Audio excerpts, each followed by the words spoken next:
أعوذ بالله من الشيطان الرجيم. بسم الله الرحمن الرحيم.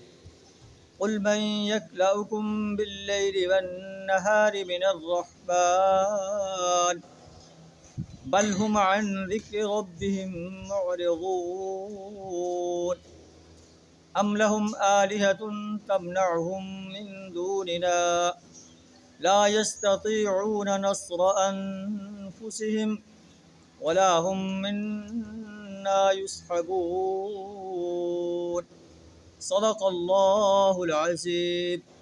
سورہ انبیاء آیت نمبر 42 تا 43 آپ کے سامنے تلاوت کی.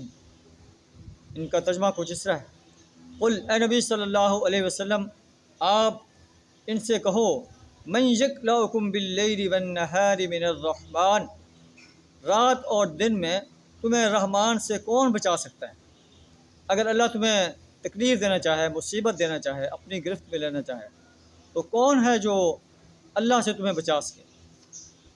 بل ہم عن ذکر ربہم معرضون، یہ آپ کے رب کے ذکر سے اعراض کر رہے ہیں. آج جو بھی انہیں بات کہتے ہیں اس سے منہ پھیر لیتے ہیں.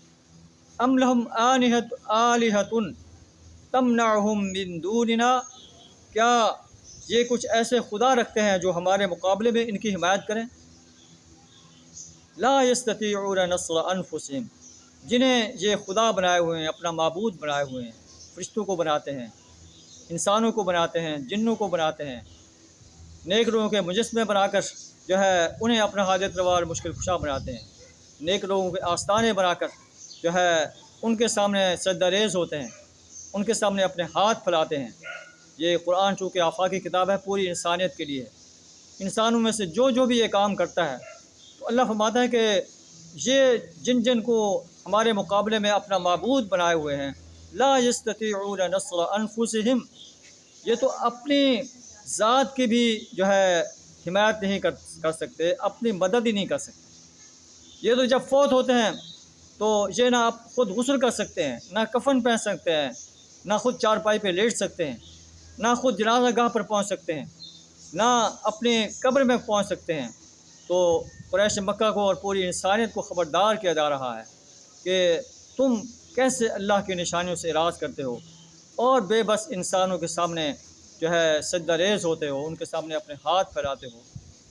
لا یستطیعون نصر انفسہم، یہ تو اپنی ذات کی مدد بھی نہیں کر سکتے. ولا هم منا یصحبون، اور نہ ہی انہیں ہماری تائید حاصل ہے. بل متعنا ہؤلاء وآباءہم، ہم نے ان قریش مکہ کو، ان کے آباء و اجداد کو جو ہے زندگی کا سر و سامان دیا تھا، یہاں تک کہ ایک طویل عرصہ گزر گیا اور یہ اپنے اس مال و دولت پر اترانے لگے. کیا یہ نہیں دیکھتے انا نأتی الارض ننقصها من اطرافها، کہ ہم زمین کو اس کے اطراف سے کم کرتے چلے آ رہے ہیں. مکہ کے اندر بھی اہل ایمان کا گروہ بڑھتا چلا جا رہا ہے. مکہ کے قرب و جوار میں بھی اسلام کی روشنی پھیل رہی ہے اور لوگ جو ہے جوگ در جوگ اسلام کی طرف بڑھ رہے ہیں. تو یہ دیکھتے نہیں ہیں کہ ان کی مکہ کی سرزمین ان کے لیے تنگ ہو رہی ہے. افہم الغالبون، کیا یہ غالب آ جائیں گے؟ آئیے ہم بھی اپنے گریبان میں جھانک کر دیکھیں کہ کیا ہم اللہ کے احکامات سے اعراض تو نہیں کر رہے؟ اللہ کے توحید کا، نبی صلی اللہ علیہ وسلم کی رسالت کا، یوم حساب کا اقرار کرتے ہیں، اس کے باوجود ہمارے کام سارے الٹے ہیں. ہم اللہ کو چھوڑ کر جو ہے دوسروں کی بندگی اور غلامی میں لگے ہوئے ہیں، دوسروں کی اطاعت میں لگے ہوئے ہیں، دوسروں کے دیے ہوئے نظام باطلہ کو سپورٹ کر رہے ہیں. تو ہمیں اللہ کی عدالت میں پیش ہو کر کیا جواب دینا پڑے گا؟ اس وقت ہمارا کیا حال ہوگا جب ہم اللہ کی عدالت میں کھڑے ہوں گے اور اللہ ہم سے زندگی کے ایک ایک لمحے کے بارے میں سوال کر رہا ہوگا.